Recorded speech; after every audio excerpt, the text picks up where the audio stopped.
The Silent Invaders. Dr. Ilara Chen stood on the roof of the Global Defense Initiative headquarters, staring at the strange spacecraft hovering silently above major cities worldwide. 3 weeks had passed since the Vesperians arrived without warning or apparent purpose. Their silver-blue vessels, shaped like elongated teardrops, defied Earth's physics as they maintained perfect stillness despite high-altitude winds. Still obsessing over the aliens, Dr. Marcus Reed joined her at the railing, handing her a steaming cup of coffee. "Someone has to," Ilara replied, accepting the cup gratefully. "The military is focused on weaponry, politicians on diplomacy, but no one's really studying their behavior patterns." As the world's leading expert in acoustic physics and vibrational engineering, Ilara had been immediately recruited by the GDI when the aliens arrived. Yet her expertise seemed irrelevant against visitors who made no sound whatsoever. "The UN Security Council meeting is starting," Marcus reminded her. "They're broadcasting the Vesperian message." They hurried inside to the crowded Situation Room. On the massive central screen, a being that resembled a tall, slender humanoid with luminescent silver-blue skin appeared. Its features were refined but alien: large, all-black eyes, no visible nose, and a narrow mouth that remained motionless as words emanated from somewhere on its body. "People of Earth," the voice was harmonious yet emotionless, "we, the Vesperians, have observed your world for millennia. While we acknowledge your developmental progress, your species remains insufficiently evolved for full galactic integration. Your technological advancement outpaces your ethical maturity. You will remain quarantined within your solar system until you demonstrate sufficient evolutionary progress. No communication attempts will be acknowledged. This decision is final." The screen went black, leaving stunned silence in the room. "They're putting us in timeout," someone finally muttered. "Like children." General Rivera stood. "Dr. Chen, I want your team monitoring every emission from those ships. Electromagnetic, radiation, anything. If they're communicating, I want to know how." For weeks, Ilara's team gathered data while the world adapted to the silent watchers above. The Vesperians took no hostile action, but prevented any spacecraft from traveling beyond the moon. Earth's governments vacillated between outrage and appeasement, unsure how to respond to beings who refused all communication.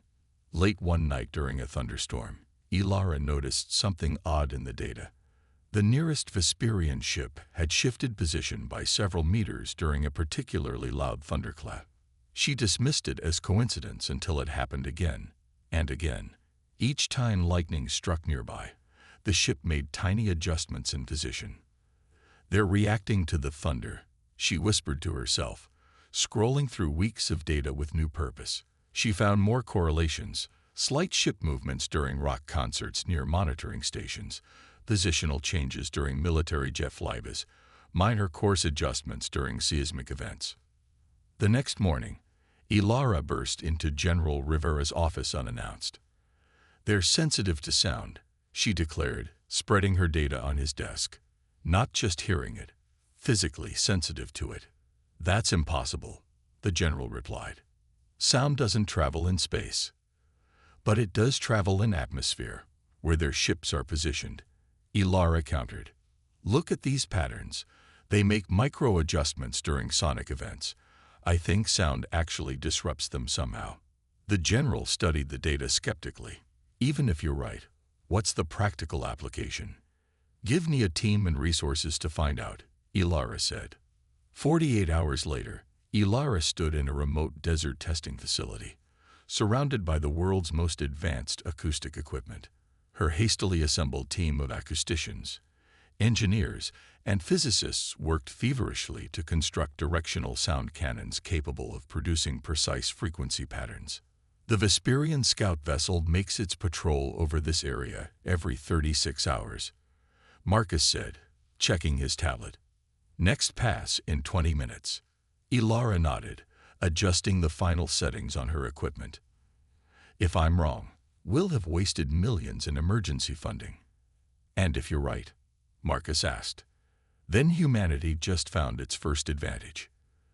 The team took positions behind protective barriers as the silent, teardrop-shaped scout ship appeared on the horizon. Ilara waited until it was directly overhead before activating the sound cannons. Nothing happened. Adjusting frequency, she called out, modifying the settings. Still nothing.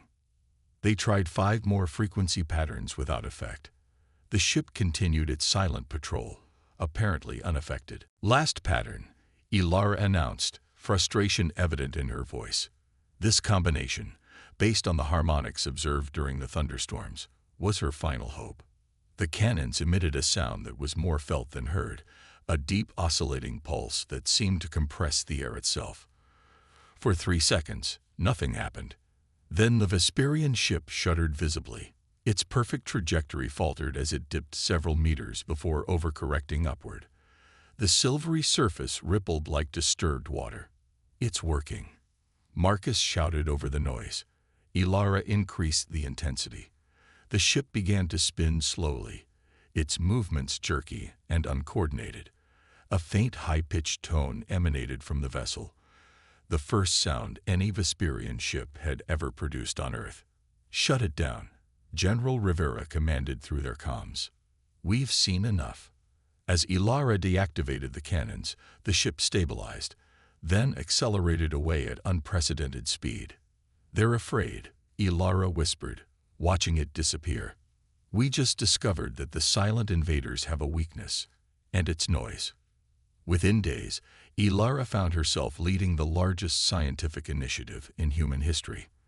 The Sonic Defense Program received unlimited funding as research facilities worldwide focused on developing acoustic weapons based on her discovery. "We've identified 7 specific frequency patterns that disrupt Vesperian technology," she explained to an emergency session of the United Nations Security Council. "These sonic signatures affect their ships' propulsion systems and possibly the Vesperians themselves." "How soon can these be weaponized?" the American representative asked. "We already have prototype sonic cannons," General Rivera answered before Ilara could speak. "Mass production begins next week." Ilara frowned. "With respect, we should consider using this discovery for communication rather than warfare. The Vesperians are clearly sensitive to sound in ways we don't fully understand. This could be an opportunity to establish dialogue on our terms.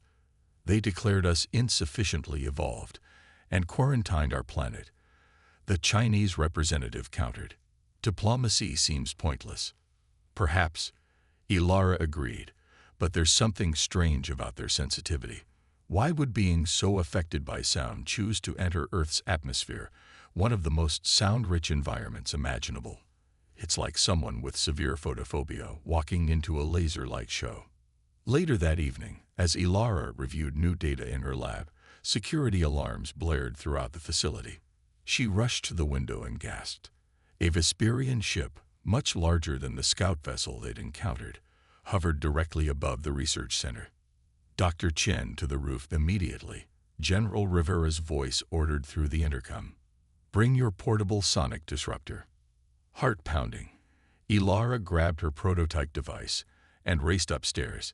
She found armed soldiers surrounding General Rivera as he stared upward at the massive ship. "They've never approached a populated area this closely," the general said tensely. "Not since first arrival." "They know," Ilara realized. "They know what we discovered."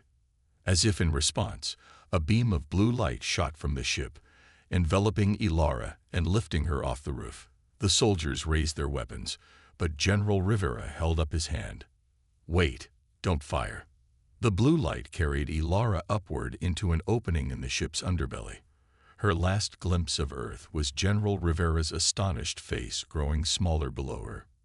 Inside the vessel, Ilara found herself in a silver-blue chamber that seemed to pulse with energy. 3 Vesperians approached, moving with fluid grace that reminded her of underwater creatures.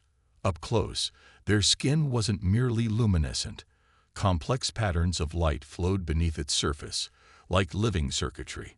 One Vesperian extended a 6-fingered hand toward her sonic disruptor. Reluctantly, Ilara surrendered it. The alien studied the device briefly before meeting Ilara's gaze with those bottomless black eyes. You understand sound, it said, the words forming in her mind rather than her ears. Yes, Ilara replied, her scientific curiosity overcoming her fear. And you're vulnerable to it. The Vesperian's internal lights pulsed rapidly. Not vulnerable. Sensitive. Different. You have discovered why we must maintain distance. You're not quarantining us because we're primitive, Ilara realized suddenly. You're keeping your distance because our world hurts you. Yes, the thought voice confirmed. Earth sings louder than any world we have encountered. Dangerous to our kind. Painful, yet fascinating.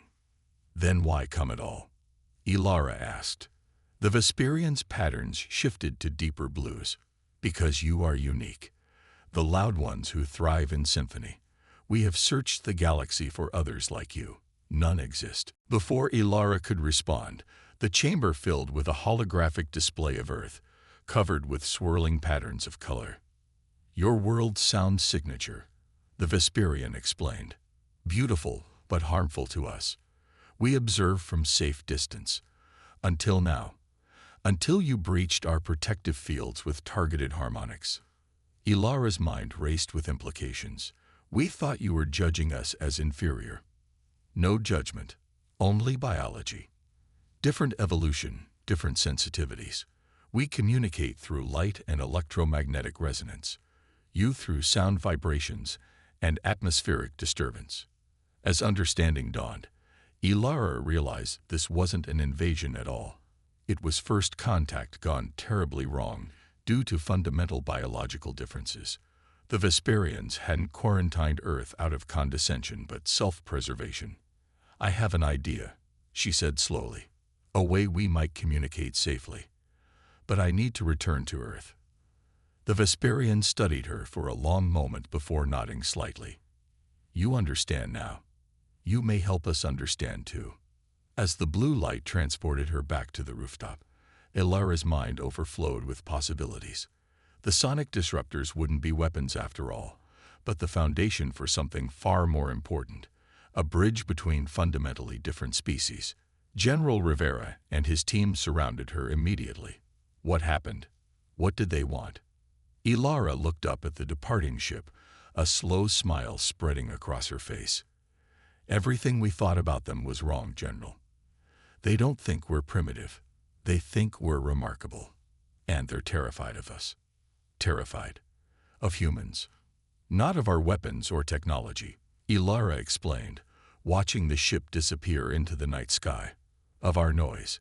We live in what they consider an impossibly hostile environment, a planet drowned in sound. She turned to face the general, her expression determined. We need to stop developing sonic weapons immediately. Instead, we're going to build something revolutionary. Silence. Part 2. The Symphony of Resistance. Absolutely not. General Rivera slammed his fist on the conference table. We finally have an advantage against a technologically superior species, and you want to abandon it. 2 days had passed since Ilara's encounter aboard the Vesperian vessel. Her proposal to convert the sonic defense program into a communication initiative met fierce resistance from military and political leaders. This isn't about abandoning an advantage, Ilara argued. It's about using our knowledge constructively. The Vesperians aren't hostile. They're physically incapable of tolerating Earth's sonic environment. That's why they keep their distance. Then explain why they're preventing space travel beyond the moon, the Secretary of Defense challenged. That seems pretty hostile to me.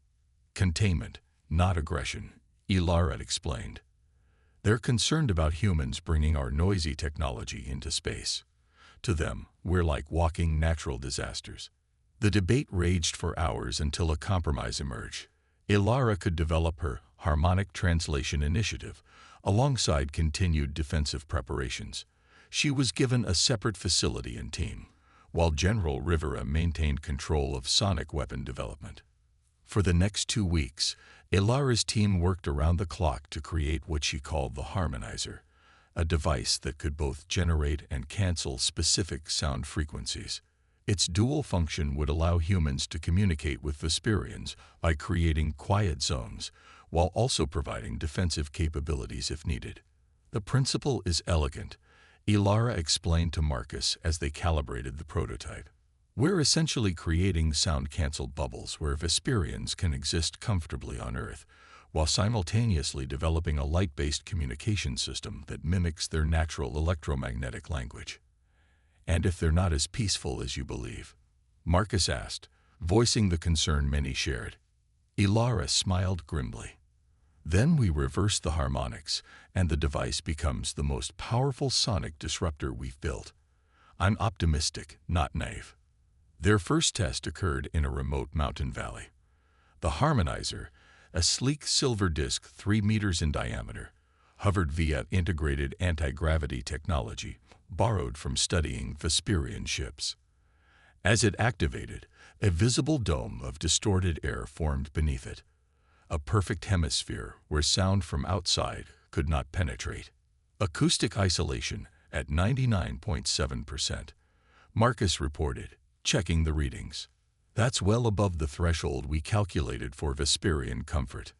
Ilara nodded, satisfied. Now we need to extend an invitation.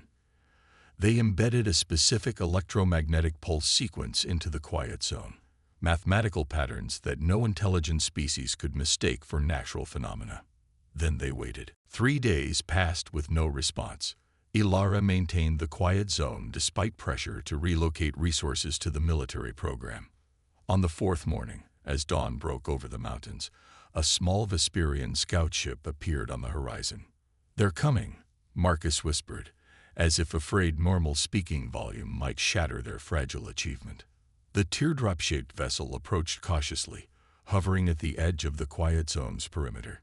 Instruments registered intensive scanning as the Vesperians analyzed the acoustic anomaly.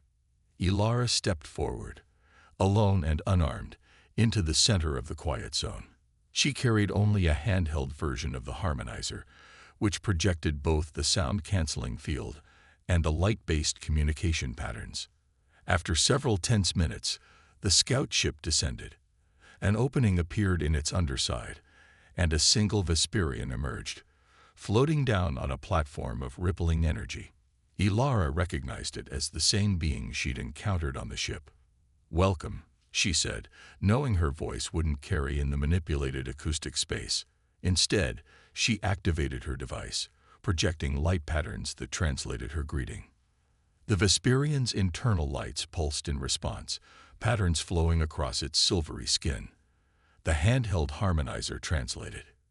"You have created silence in the storm. Impressive adaptation. We want to understand you better." Ilara's words transformed into light. "And we want you to understand us. Understanding requires proximity. Proximity was impossible due to your world's natural resonance. Not impossible anymore." Ilara gestured to the quiet zone around them. "We can create spaces where both species can exist comfortably." The Vesperian studied her for a long moment. "Your species develops solutions quickly. We have observed your technological progress for centuries, but this adaptation to accommodate biological differences demonstrates something more valuable than technology." "What's that?" Ilara asked. "Empathy across biological barriers," came the translated response. "Rare in our experience." Over the next several hours, Ilara learned more about the Vesperians than all Earth scientists had discovered in the weeks since their arrival. They were indeed ancient. Their civilization had explored the galaxy for over 50,000 Earth years. They communicated primarily through electromagnetic fields and light patterns generated by their biology, while sound waves disrupted these fields, causing physical pain and disorientation. "Your world is unique in our exploration," the Vesperian explained. "Most intelligent life evolves in quieter environments.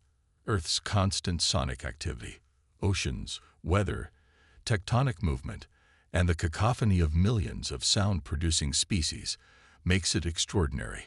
And now humans add machinery, music, and cities to the mix." Ilara noted.